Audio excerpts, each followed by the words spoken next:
नमस्कार विद्यार्थी मित्रों, तपोवन ग्रुप ऑफ स्कूल में आपનું સ્વાગત છે। तो विद्यार्थी मित्रों, चैप्टर नंबर 3 धातु અને અધાતુ આ ચેપ્ટરની અંદર આપણે આગળના લેક્ચરમાં ધાતુના રાસાયણિક ગુણધર્મો વિશે જોયેલું હતું। તો એ જે છે ધાતુના રાસાયણિક ગુણધર્મો છે એના વિશેની વાત કરીએ તો આપણે ગયા લેક્ચરમાં વાત કરેલી હતી ધાતુની પાણી સાથેની પ્રક્રિયાઓ। હવે આજે આપણે જોઈશું કે મેગ્નેશિયમ, એલ્યુમિનિયમ, ઝિંક, લોખંડ અને આ જે ધાતુઓ છે આ ધાતુઓની એસિડ સાથેની પ્રક્રિયા જે છે કેવી હોય છે અને કયું એસિડ મંદ સલ્ફ્યુરિક એસિડ અને એ રાસાયણિક પ્રક્રિયા જે છે એના સમીકરણો જે છે લખવાના છે। તો આગળના લેક્ચરમાં આપણે ધાતુની પાણી સાથેની પ્રક્રિયા જોઈ હતી। આજે હવે આપણે જોઈશું આગળ ધાતુની મંદ સલ્ફ્યુરિક એસિડ સાથેની પ્રક્રિયા અને એના સમીકરણો। તો સૌથી પહેલું સમીકરણ જે છે એ કોનું છે? મેગ્નેશિયમનું। તો મેગ્નેશિયમ ધાતુ જે છે એની સલ્ફ્યુરિક એસિડ સાથેની પ્રક્રિયાથી શું બને છે? તો કે એક તો ધાતુઓનો ક્ષાર બને છે અને બીજું હાઇડ્રોજન વાયુ જે છે એ ઉત્પન્ન થાય છે, બરાબર। તો ધાતુની એસિડ સાથેની પ્રક્રિયાથી ધાતુ ક્ષાર બને છે અને બીજી કઈ વસ્તુ ઉત્પન્ન થાય છે? ડાયહાઇડ્રોજન વાયુ। તો આ પ્રક્રિયાનું સમીકરણ જે છે કઈ રીતે લખી શકાય? મેગ્નેશિયમ જે છે અવસ્થા કેવી હોય છે? સોલિડ। સંયોજકતા એની કેટલી હોય છે? +2। મતલબ મેગ્નેશિયમ જે છે 2 ઇલેક્ટ્રોન ગુમાવવાની વૃત્તિ ધરાવે છે। તો અહીંયા મેગ્નેશિયમની અવસ્થા જે છે સોલિડ આવશે, સંયોજકતા કેટલી છે? +2। હવે એની આપણે સલ્ફ્યુરિક એસિડ સાથે પ્રક્રિયા કરવી છે। સલ્ફ્યુરિક એસિડનું અણુસૂત્ર H2SO4। તો H2SO4 જે છે એમાં સંયોજકતા કોની? હાઇડ્રોજન કેટલા છે? 2 છે। તો હાઇડ્રોજનની સંયોજકતા +2, SO4 ની કેટલી થશે? -2। હવે આ બંને વચ્ચે પ્રક્રિયા થાય ત્યારે મેગ્નેશિયમ જે છે એ ધન આયન છે એ આ પ્રક્રિયામાં ઋણ આયન એટલે કે SO4 સાથે જોડાશે। જો બંનેની સંયોજકતા સરખી છે તો મેગ્નેશિયમ 2 ઇલેક્ટ્રોન ગુમાવશે અને કોણ પ્રાપ્ત કરશે? 2 ઇલેક્ટ્રોન SO4। તો સંયોજન શું બનશે? MgSO4। બીજું અહીંયા શું છો? SO4 મેગ્નેશિયમ સાથે જોડાઈ ગયું એટલે હવે શું વધે છે? હાઇડ્રોજન। એટલે અહીં બીજું શું લખશું આપણે? H2 ગેસ, બરાબર। અને MgSO4 જે છે કેવું આવશે? એક્વા એટલે કે આયન જે છે ક્ષાર બને। તો આવી રીતે મેગ્નેશિયમની એસિડ સાથેની પ્રક્રિયાથી શું બન્યું છે? મેગ્નેશિયમ સલ્ફેટ અને હાઇડ્રોજન વાયુ। એવી જ રીતે જો બીજું સમીકરણ જે છે એ કોનું છે? એલ્યુમિનિયમનું। હવે એલ્યુમિનિયમ જે છે એની H2SO4 સાથેની પ્રક્રિયાથી શું બનશે? તો કે ક્ષાર અને હાઇડ્રોજન વાયુ। હવે અહીંયા જો એલ્યુમિનિયમ જે છે ને એની સંયોજકતા કેટલી છે? +3 છે। એલ્યુમિનિયમની સંયોજકતા કેટલી છે? +3। બીજું H2SO4 જે છે એની સંયોજકતામાં H2 ની સંયોજકતા +2, SO4 ની કેટલી છે? -2। તો જો અહીંયા બંનેની સંયોજકતા સરખી નથી। એક બાજુ +3 સંયોજકતા છે, એક બાજુ કેટલી છે? +2 અને -2 સંયોજકતા છે। હવે આ બંનેને જોડાવવું હોય તો ઇલેક્ટ્રોનની આપલે કરવી પડે। તો એલ્યુમિનિયમ 3 ઇલેક્ટ્રોન ગુમાવે છે પણ SO4 ને 2 જ ઇલેક્ટ્રોનની જરૂર છે। તો આવામાં શું કરશું આપણે? જેની સંયોજકતા ઓછી હોય, બરોબર, એ સંયોજનની સંખ્યા વધારશું। તો H2SO4 નો એક અણુ હતો એના બદલે આપણે કેટલા અણુ લઈશું? એના 2। હવે H2SO4 ના 2 અણુ લઈએ તો એનાથી શું થશે? હાઇડ્રોજન જે છે કેટલા થયા? 2 દુ 4। તો સંયોજકતા 4 થઈ ગઈ। SO4 ની સંયોજકતા પણ કેટલી થઈ ગઈ? 4। શા માટે? SO4 કેટલા થઈ ગયા? 2। તો અહીંયા હવે આ વખતે શું થશે? એલ્યુમિનિયમ જે છે એ કેટલા છે? એની સંયોજકતા 3 છે, આની કેટલી છે? 4। તો હવે આપણે કોને વધારશું? એલ્યુમિનિયમ। એક છે ત્યાં કેટલા એલ્યુમિનિયમ કરીશું? 2 એલ્યુમિનિયમ કરશું એટલે એક એલ્યુમિનિયમની 3 સંયોજકતા, તો 2 એલ્યુમિનિયમની કેટલી થશે? 6। તો 2 એલ્યુમિનિયમ થઈ અને 6 ઇલેક્ટ્રોન ગુમાવે પણ SO4 જે છે હજુ કેટલા ઇલેક્ટ્રોન મેળવવાની વૃત્તિ ધરાવે છે? 4। એટલા માટે H2SO4 2 છે તેની જગ્યાએ આપણે કેટલા કરશું? 3 H2SO4 કરીશું એટલે શું થશે? હાઇડ્રોજન કેટલા થયા? 3 દુ 6 એટલે હાઇડ્રોજનની સંયોજકતા +6 અને SO4 જે છે એની સંયોજકતા -6 થશે। એટલે હવે શું થશે? એલ્યુમિનિયમ, આ 2 એલ્યુમિનિયમ 6 ઇલેક્ટ્રોન ગુમાવશે અને SO4 જે છે એ 6 ઇલેક્ટ્રોન મેળવે। એટલે કોણ જોડાશે? એલ્યુમિનિયમ સાથે SO4 જોડાશે। પણ અહીંયા જો એલ્યુમિનિયમની સંખ્યા કેટલી છે? 2 છે। SO4 ની સંખ્યા કેટલી છે? 3 છે। તો આ જોડીએ ત્યારે ખાસ ધ્યાન શું રાખવાનું? એલ્યુમિનિયમ 2 રહેવા જોઈએ। એટલે જો આપણે શું લખ્યું? Al2 અને SO4 કેટલા રહેવા જોઈએ? 3 એટલે SO4 3। જો SO4 જે છે આવી રીતે આપણે લખીએ SO4 3 તો નહીં ચાલે, બરોબર। એટલા માટે આપણે શું કર્યું? કાઉન્સ કરેલો છે। કાઉન્સ કરેલો છે એટલે કાઉન્સની બહાર જે 3 મૂકેલા છે એનો મતલબ શું થયો? આ SO4 3 છે। બીજું કે નિયમ પ્રમાણે તમે આગળ 3 મૂકી શકો ને SO4 ના, કોઈ પણ સમીકરણ જે છે એમાં વચ્ચે તમે કોઈ આંકડો લખી શકો નહીં। એટલા માટે શું થશે? Al2 SO4 3 પ્લસ હાઇડ્રોજન કેટલા? 3 દુ 6 હાઇડ્રોજન એટલે 3H2 જે છે ગેસ સ્વરૂપે છૂટા પડે। જેવી રીતે મેગ્નેશિયમની પ્રક્રિયા હતી એ જ ઝીંકની લાગુ પડશે. ઝીંક પ્લસ H2SO4, તો અહીંયા શું થશે? ઝીંકની સંયોજકતા કેટલી છે? +2. SO4 ની કેટલી છે? -2. તો ઝીંક જે છે 2 ઇલેક્ટ્રોન ગુમાવશે, બરાબર. એટલે ઝીંકની સંયોજકતા +2, SO4 ની -2. તો ઝીંક જે છે SO4 સાથે જોડાય એટલે શું બનશે? ZnSO4. બીજું અહીંયા જે હાઇડ્રોજન વાયુ વધેલો છે એ હાઇડ્રોજન વાયુ સ્વરૂપે છૂટો પડે. એ જ રીતે Fe પ્લસ H2SO4 ની પ્રક્રિયા, તો Fe પ્લસ H2SO4 ની પ્રક્રિયામાં પણ આ જ વસ્તુ બનશે. આયરન જે છે એની સંયોજકતા કેટલી? +2. હાઇડ્રોજન કેટલા? +2 અને SO4 ની કેટલી થશે? -2. તો આયરન જે છે 2 ઇલેક્ટ્રોન ગુમાવી અને કોની સાથે જોડાશે? SO4 સાથે. મતલબ SO4 ને 2 ઇલેક્ટ્રોન આપે એટલે Fe પ્લસ બને, SO4 માઇનસ બને. તો Fe અને SO4 જોડાય એટલે શું બનશે? FeSO4, આયરન સલ્ફેટ અને પ્લસ હાઇડ્રોજન વાયુ. તો જો અહીંયા ક્યાં ક્ષાર છૂટા પડ્યા? મેગ્નેશિયમની સલ્ફ્યુરિક એસિડ સાથેથી મેગ્નેશિયમ સલ્ફેટ, એલ્યુમિનિયમની સલ્ફ્યુરિક એસિડ સાથેથી એલ્યુમિનિયમ સલ્ફેટ, ઝીંકની સલ્ફ્યુરિક એસિડ સાથેથી ઝીંક સલ્ફેટ અને આયર્ન સલ્ફેટ ક્ષાર જે છે છૂટા પડે છે. તો આ ધાતુઓ જે છે એ એસિડ સાથે પ્રક્રિયા કરી અને શું બનાવે છે? ક્ષાર અને ડાયહાઇડ્રોજન વાયુ ઉત્પન્ન કરે છે. આગળ કઈ ધાતુઓ જે છે એ નાઇટ્રિક એસિડ સાથે પ્રક્રિયા કરી અને હાઇડ્રોજન વાયુ મુક્ત નથી કરતી અને શા માટે? તો જો એલ્યુમિનિયમ, ક્રોમિયમ આ બે ધાતુ છે એ નાઇટ્રિક એસિડ સાથે પ્રક્રિયા કરી અને હાઇડ્રોજન વાયુ મુક્ત કરતી નથી. શા માટે? કારણ કે નાઇટ્રિક એસિડ જે છે એ ઓક્સિડેશન કરતા છે અને ઓક્સિડેશન કરતા હોવાથી શું થાય કે જ્યારે આ ધાતુ એસિડ સાથે પ્રક્રિયા કરે એ દરમિયાન જો હાઇડ્રોજન વાયુ મુક્ત થાય તો એ હાઇડ્રોજનનું ઓક્સિડેશન કરી અને એનું રૂપાંતર કેમાં કરી નાખે? પાણીનું, બરાબર. કારણ કે H2 છે એમાં ઓક્સિડેશન થઈને ઓક્સિજન ઉમેરાય તો શું બનશે? H2O. એટલે આ ધાતુઓ જે છે એ નાઇટ્રિક એસિડ સાથે પ્રક્રિયા કરે તો એ પ્રક્રિયા દરમિયાન જે નાઇટ્રિક એસિડ છે એ ઓક્સિડેશન કરતા છે તો પ્રક્રિયા દરમિયાન જે હાઇડ્રોજન વાયુ છૂટો પડે છે એ છૂટા પડેલા હાઇડ્રોજનનું કેમાં રૂપાંતર કરી નાખે છે? પાણીમાં. એટલે હાઇડ્રોજનનું પાણીમાં ઓક્સિડેશન કરે છે અને નાઇટ્રિક એસિડ પોતે નાઇટ્રોજન ઓક્સાઇડ, હવે નાઇટ્રોજન ઓક્સાઇડ ક્યાં? જેમ કે N2O એટલે નાઇટ્રસ ઓક્સાઇડ, નાઇટ્રોજન મોનોક્સાઇડ અથવા તો નાઇટ્રેટ, બરાબર, નાઇટ્રોજન ડાયોક્સાઇડ, આટલા ઓક્સાઇડમાં શું થાય છે? રિડક્શન પામે છે. એટલા માટે આ ધાતુઓ નાઇટ્રિક એસિડ સાથે પ્રક્રિયા કરીને હાઇડ્રોજન વાયુ ઉત્પન્ન કરી શકતી નથી. કારણ કે હાઇડ્રોજન ઉત્પન્ન થાય એ સાથે તરત જ નાઇટ્રિક એસિડ એનું ઓક્સિડેશન કરી અને પાણીમાં રૂપાંતર કરી નાખે છે. આગળ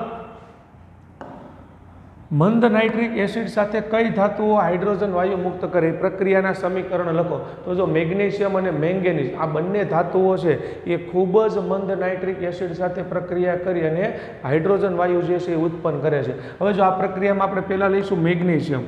મેગ્નેશિયમની પ્રક્રિયા જે છે કોની સાથે લેવાની છે? નાઇટ્રિક એસિડ સાથે. તો નાઇટ્રિક એસિડનું અણુસૂત્ર HNO3.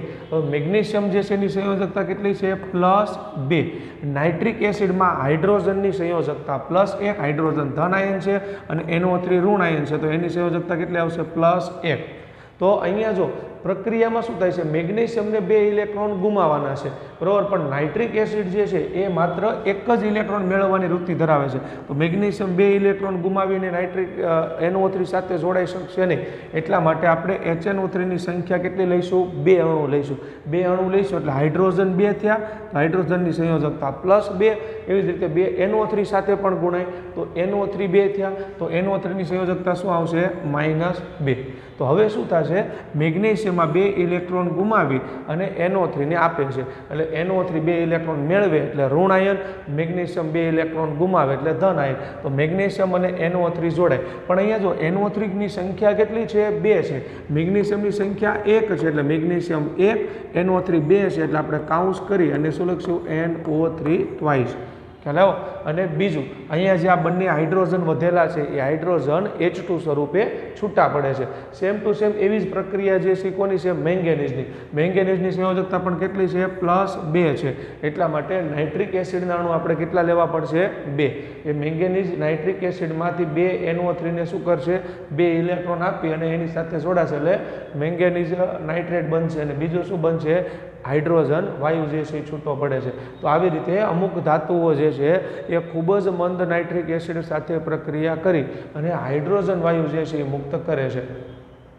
આગળ ધાતુની નાઇટ્રિક એસિડ સાથેની પ્રક્રિયાથી કઈ નિપજ મળશે તેનો આધાર શાના ઉપર રહેલો છે? મતલબ આપણે ધાતુની નાઇટ્રિક એસિડ સાથે પ્રક્રિયા કરીએ તો એ પ્રક્રિયા દરમિયાન જે નિપજ મળે છે એ નિપજ કેવી મળશે એનો આધાર કોના ઉપર છે? ઉદાહરણ સાથે સમજાવો. તો જો ધાતુની નાઇટ્રિક એસિડ સાથેની પ્રક્રિયાથી કઈ નિપજ મળશે એનો આધાર જે છે એ ધાતુના પ્રમાણ ઉપર અને એસિડની પ્રબળતા ઉપર રહેલો છે. મતલબ આપણે જ્યારે ધાતુની નાઇટ્રિક એસિડ સાથે પ્રક્રિયા કરીએ ત્યારે બે બાબત ઉપર આધાર રાખશે કે નિપજ કેવી મળશે. એક તો ધાતુનું પ્રમાણ એટલે કે જથ્થો, બીજું કે નાઇટ્રિક એસિડની પ્રબળતા કેવી છે એના આધારે નક્કી થશે કે નિપજ કેવી મળશે. જેમ કે જો ધાતુની મંદ નાઇટ્રિક એસિડ સાથે પ્રક્રિયા કરવામાં આવે તો પ્રક્રિયા દરમિયાન નિપજમાં શું મળશે? ધાતુના નાઇટ્રેટ ક્ષાર, મતલબ ધાતુના ક્ષાર મળશે જેમાં નાઇટ્રેટ હોય એટલે ધાતુના નાઇટ્રેટ ક્ષાર. આ ઉપરાંત નાઇટ્રોજન મોનોક્સાઇડ અથવા તો નાઇટ્રસ ઓક્સાઇડ બેમાંથી ગમે એ મળશે. બીજું કે જો ધાતુની સાંદ્ર નાઇટ્રિક એસિડ સાથે પ્રક્રિયા કરવામાં આવે તો નિપજ તરીકે શું મળશે? ધાતુનો નાઇટ્રેટ અને બીજું શું મળશે? નાઇટ્રોજન ડાયોક્સાઇડ વાયુ. મતલબ અહીંયા જો ઉત્પન્ન થતી નિપજો, મળતી નિપજો જે છે એ ધાતુના પ્રમાણ ઉપર અને એસિડની પ્રબળતા એટલે કે એસિડ સાંદ્ર છે કે મંદ છે એના ઉપર આધાર રાખે છે. તો આપણે એ પ્રક્રિયાના ઉદાહરણ જોઈએ. દાખલા તરીકે જો પહેલું ઉદાહરણ આપણે કોપર ધાતુ જે છે એની પ્રક્રિયા નાઇટ્રિક એસિડ સાથે જોઈએ. તો જો કોપર જે છે એની નાઇટ્રિક એસિડ સાથે પ્રક્રિયા કરીએ છીએ, આમાં નાઇટ્રિક એસિડ આપણે કેવું લીધેલું છે? મંદ. તો જો સમીકરણમાં 4 કોપર છે અને નાઇટ્રિક એસિડના અણુ કેટલા લીધેલા છે? 10. તો આ જે 4 કોપર છે એ 10 નાઇટ્રિક એસિડના અણુ સાથે પ્રક્રિયા કરે છે. હવે કોપરની સંયોજકતા જે છે કેટલી છે? +2 છે. મતલબ એક કોપર 2 ઇલેક્ટ્રોન ગુમાવે. તો અહીંયા કોપર કેટલા છે? 4. તો 4 કોપર થઈને કુલ કેટલા ઇલેક્ટ્રોન ગુમાવશે અહીંયા? તો કે 8 ઇલેક્ટ્રોન જે છે એ 4 કોપર થઈને ગુમાવે. તો અહીંયા 4 કોપરની સંયોજકતા આપણે કેટલી લખીશું? +8 લખીશું.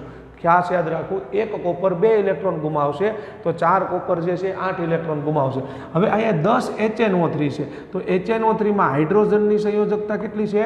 +1 અને NO3 જે છે એની સંયોજકતા કેટલી છે? -1.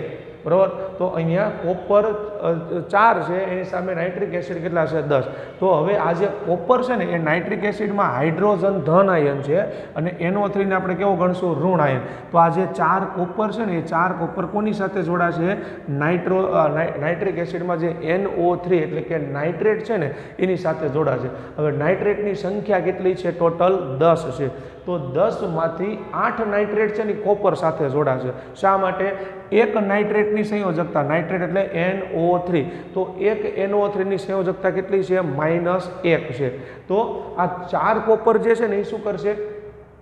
10 માંથી 8 નાઇટ્રેટને એક ઇલેક્ટ્રોન આપી દે, કારણ કે 4 કોપર થઈને કેટલા ઇલેક્ટ્રોન ગુમાવે છે? 8. એટલે ચારેય કોપર શું કરશે? એક ઇલેક્ટ્રોન કોને આપી દેશે? 10 માંથી 8 નાઇટ્રેટને આપી દે. એટલે શું બનશે? જો કોપર 4 અને NO3 2. બરાબર. મતલબ NO3 કેટલા? ત્યાં 4 દુને 8. એટલે અહીંયા બનશે કેવું ખબર? એક કોપર સાથે NO3 કેટલા જોડાય છે? ખરેખર 2 જોડાય. એક કોપર અને NO3 કેટલા જોડાય? 2. કારણ કે કોપરની સંયોજકતા કેટલી છે? +2. તો આ એક કોપરનો પરમાણુ જે છે એ 2 નાઇટ્રેટને શું કરે છે? એક ઇલેક્ટ્રોન આપે અને બંને નાઇટ્રેટને એક ઇલેક્ટ્રોન આપે એટલા માટે એક કોપર સાથે શું જોડાશે? 2 નાઇટ્રેટ જોડાય. તો આપણી પાસે એવા કેટલા કોપર છે? 4 કોપર છે. એટલા માટે આપણે આગળ કેટલા મૂક્યા? 4. તો 4 કોપર સાથે નાઇટ્રેટ, એક કોપર સાથે 2 લેખે 4 કોપર સાથે કેટલા જોડાશે? આ 4 ગુણ્યા 2 કરો એટલે 4 દુને 8. સમજ પડી? તો અહીંયા 4 કોપરથી 8 ઇલેક્ટ્રોન ગુમાવે એ 8 ઇલેક્ટ્રોન કોને આપી દે છે? HNO3 માંથી NO3 ને આપે છે. એટલે 10 માંથી 8 નાઇટ્રેટ જે છે ને 8 NO3 એ કોપર સાથે જોડાઈ ગયા. હવે વધ્યું શું? તો કોપર નાઇટ્રેટ તો બની ગયો અહીંયા. હવે આમાં શું વધ્યું? 10 માંથી NO3 કેટલા વધેલા છે? 2. બરાબર. 8 NO3 કોની સાથે જોડાઈ ગયા? કોપર સાથે. તો હવે NO3 કેટલા વધેલા છે? 2. અને બીજું હાઇડ્રોજન કેટલા વધેલા છે? 10. એટલે 5H2. બરાબર. કોપર જતો રહ્યો, NO3 10 માંથી 8 જતા રહ્યા, તો હવે વધ્યા કેટલા? 2 NO3 અને 5 H2. તો આ જે 5 H2 જે છે હવે એ શું કરશે? આ જે NO3 જે છે એમાં ઓક્સિજન કેટલા છે? NO3 માં 3 ને 3 6. 6 ઓક્સિજન જે છે ને એમાંથી 5 ઓક્સિજન અહીં આવી જશે. 6 માંથી કેટલા? 5. એટલે શું છૂટું પડ્યું? 5 H2O. કે લો કેટલા H2O છૂટા પડ્યા? 5.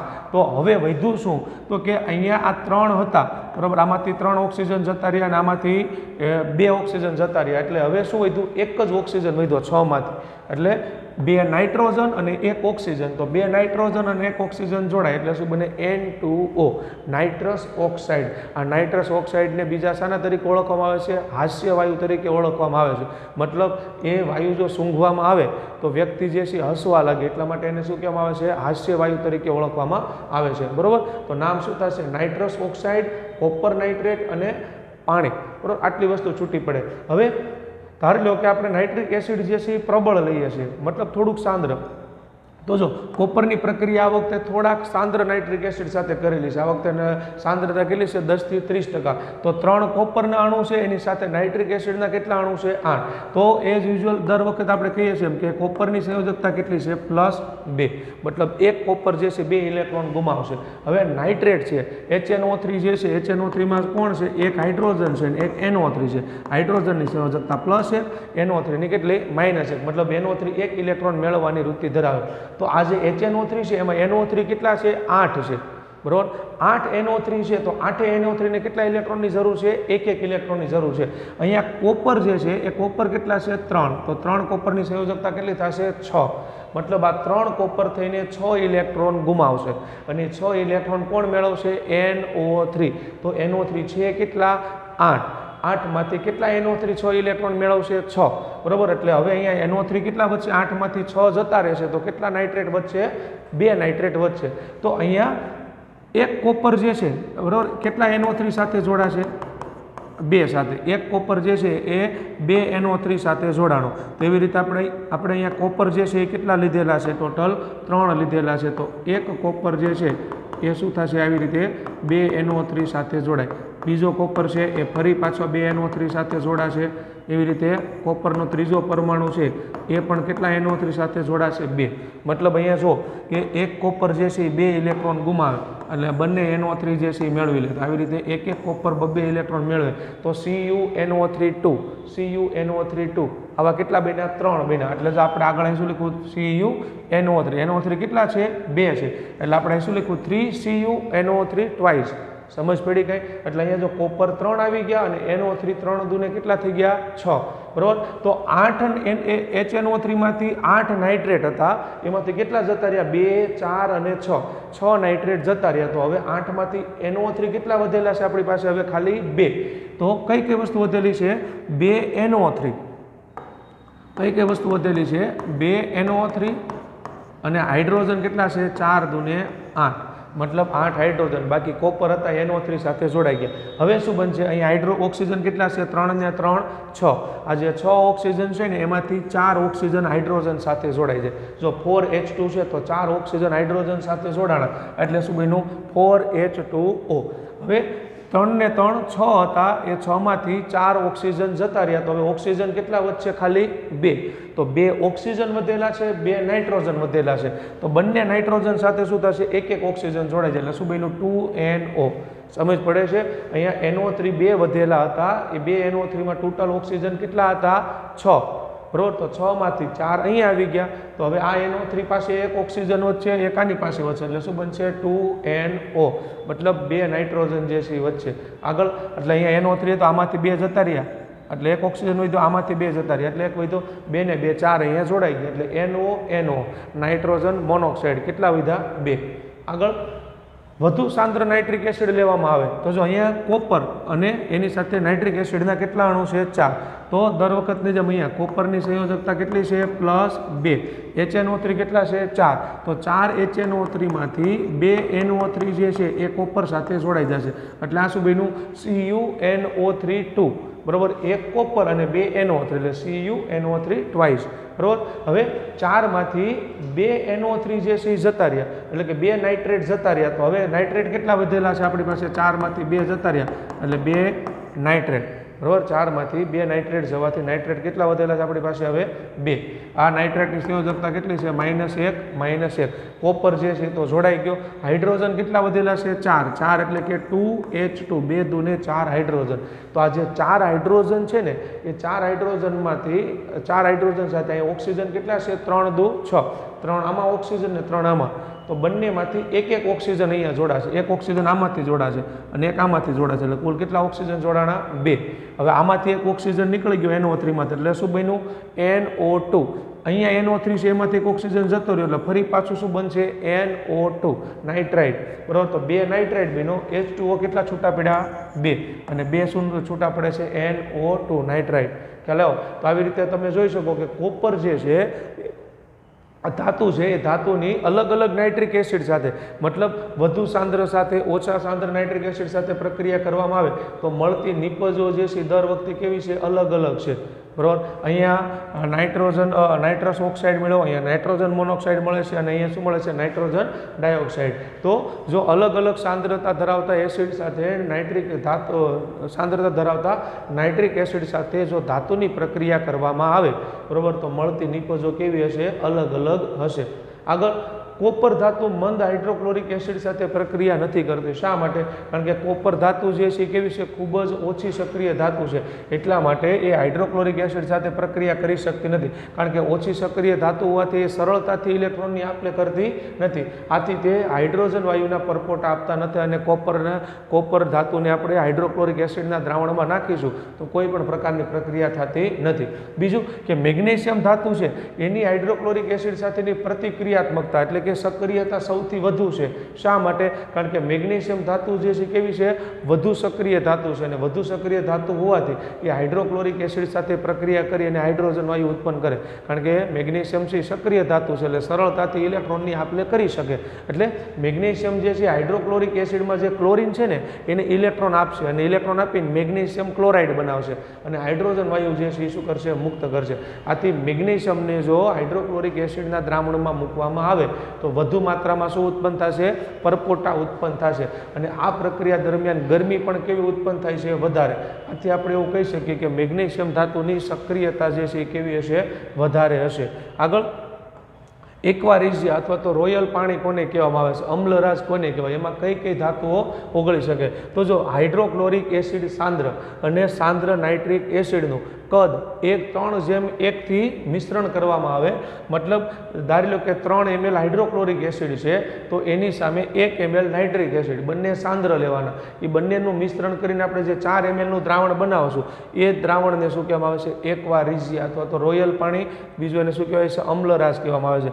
એક્વારિઝિયા પ્રબળ ક્ષારીય ધુમાયમાન પ્રવાહી છે, મતલબ જ્યારે નાઇટ્રિક એસિડ અને હાઇડ્રોક્લોરિક એસિડને આપણે મિશ્રણ કરશું ત્યારે એમાંથી શું નીકળશે ધુમાડા નીકળશે, એટલા માટે એને શું કહેવાય છે ધુમાયમાન પ્રવાહી કહેવામાં આવે છે. બીજું આ એક્વારિઝિયા જે દ્રાવણ છે આ દ્રાવણની અંદર સોનું તેમજ પ્લેટિનમ જેવી ઉમદા ધાતુ, મતલબ ઉચ્ચ કક્ષાની ધાતુ કે જે સામાન્ય રીતે એસિડ સાથે પ્રક્રિયા કરતી નથી, કોઈ એસિડમાં ઓગળતી નથી, એ ધાતુઓ આ એક્વારિઝિયા પાણી જે છે દ્રાવણ છે એની અંદર શું થશે સરળતાથી ઓગળી જશે.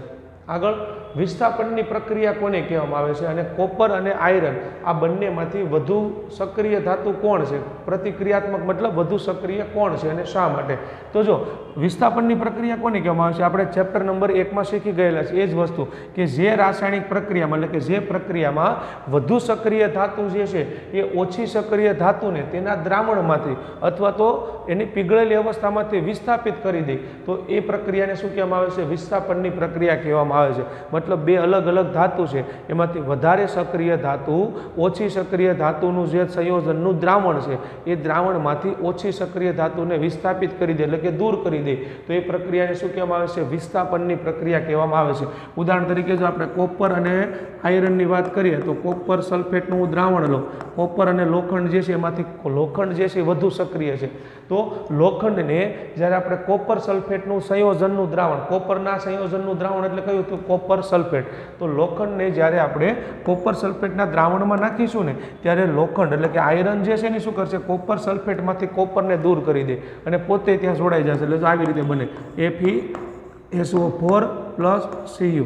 તો અહીંયા જો શું થયું, વધુ સક્રિય ધાતુ હતી એણે ઓછી સક્રિય ધાતુનું જે દ્રાવણ હતું એ દ્રાવણમાંથી એણે ઓછી સક્રિય ધાતુને શું કરી નાખી, દૂર કરી નાખી. તો એ પ્રક્રિયાને શું કહેવામાં આવે છે, વિસ્થાપન પ્રક્રિયા કહેવામાં આવે છે. બીજું કે આયરન અને કોપર આ બંનેમાંથી આયરન જે છે એ વધુ પ્રતિક્રિયાત્મક છે, મતલબ એ વધુ સક્રિય છે. એટલે એના ઉપરથી આપણે એવું કહી શકીએ કે કોપર કરતાં આયરન જે છે એ કેવી ધાતુ છે, વધુ સક્રિય છે. કેમ ખબર પડે? કારણ કે જો આપણે એક પાત્રની અંદર કોપર સલ્ફેટનું દ્રાવણ નાખીએ અને એમાં જો તમે ખીલીને મૂકી રાખશો તો શું થશે, કોપર સલ્ફેટના દ્રાવણમાંથી કોપર જે છે દૂર થઈ ખીલ્લી ઉપર અને પાત્રના તળિયે જોવા મળે. કારણ કે કોપર કરતાં આયરન જે છે એ કેવી છે, વધુ સક્રિય ધાતુ છે.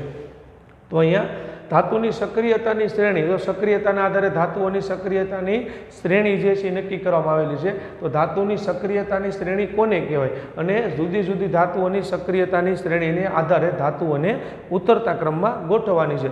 તો સક્રિયતાની શ્રેણી કોને કહીશું? જુદી જુદી ધાતુઓની તેને સક્રિયતાના આધારે ઉતરતા ક્રમમાં ગોઠવતા જે શ્રેણી બને છે એ શ્રેણીને શું કહેવામાં આવે છે? સક્રિયતાની શ્રેણી કહેવામાં આવે છે. મતલબ અલગ અલગ ધાતુઓ છે એ ધાતુઓને સક્રિયતા આધારે કઈ રીતે ઉતરતા ક્રમમાં, મતલબ સૌથી ઉપર વધુ સક્રિય, પછી ઉતરતા ક્રમમાં ઓછી સક્રિય એવી રીતે ધાતુઓને આપણે ગોઠવશું. તો એનાથી જે આ શ્રેણી બને છે આ શ્રેણીને શું કહેવામાં આવે છે? સક્રિયતાની શ્રેણી કહેવામાં આવે છે. બીજું અહીંયા જો જુદી જુદી ધાતુઓની સક્રિયતા છે આપણે બાજુના કોષ્ટકમાં અહીંયા આપેલી છે. એમાં જો આ સક્રિયતાની શ્રેણીમાં સૌથી વધુ સક્રિય ધાતુ કઈ છે? પોટેશિયમ.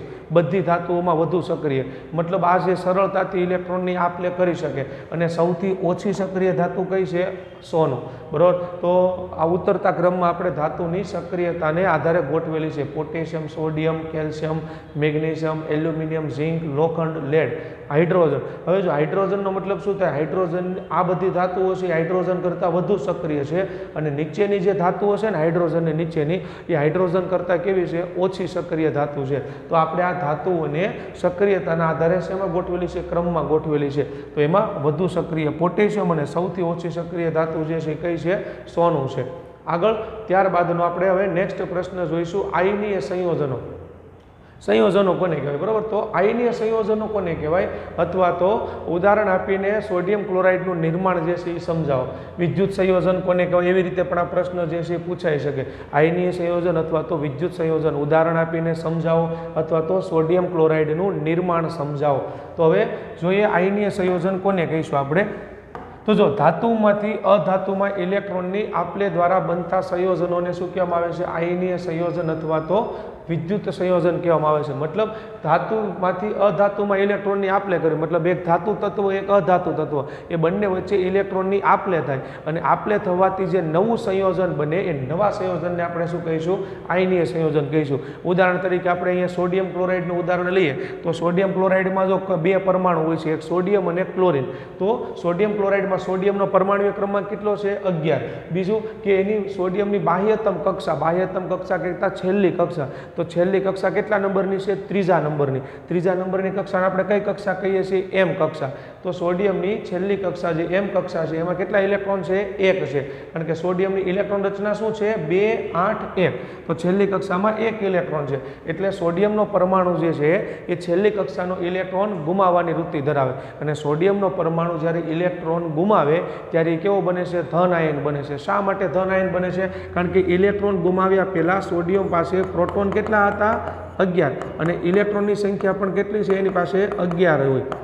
બરાબર. ઇલેક્ટ્રોન ગુમાવ્યા પહેલાં જ્યારે સોડિયમનો પરમાણુ ઇલેક્ટ્રોન ગુમાવે છે ને ત્યારે પ્રોટોન 11 જ રહેશે, પણ એક ઇલેક્ટ્રોન ગુમાવવાથી ઇલેક્ટ્રોનની સંખ્યા કેટલી થઈ જાય છે? 10. અને ઇલેક્ટ્રોનનો વીજભાર ઋણ છે અને ઇલેક્ટ્રોનની સંખ્યા ઘટી ગઈ અને પ્રોટોનની સંખ્યા જો વધી ગઈ, એટલે પ્રોટોનનો વીજભાર ધન છે, તો જેની સંખ્યા વધારે હોય એવો એ પરમાણુ બને. તો અહીંયા સોડિયમનો પરમાણુ 1 ઇલેક્ટ્રોન ગુમાવીને શું બને છે? ધન આયન બને છે. તો ઇલેક્ટ્રોન ગુમાવે છે એટલે આવી રીતે લખવાનું, સોડિયમ 1 ઇલેક્ટ્રોન ગુમાવ્યો એટલે ધન આયન, અને કેટલા ઇલેક્ટ્રોન? જે ઇલેક્ટ્રોન ગુમાવેલા છે એને લખશું.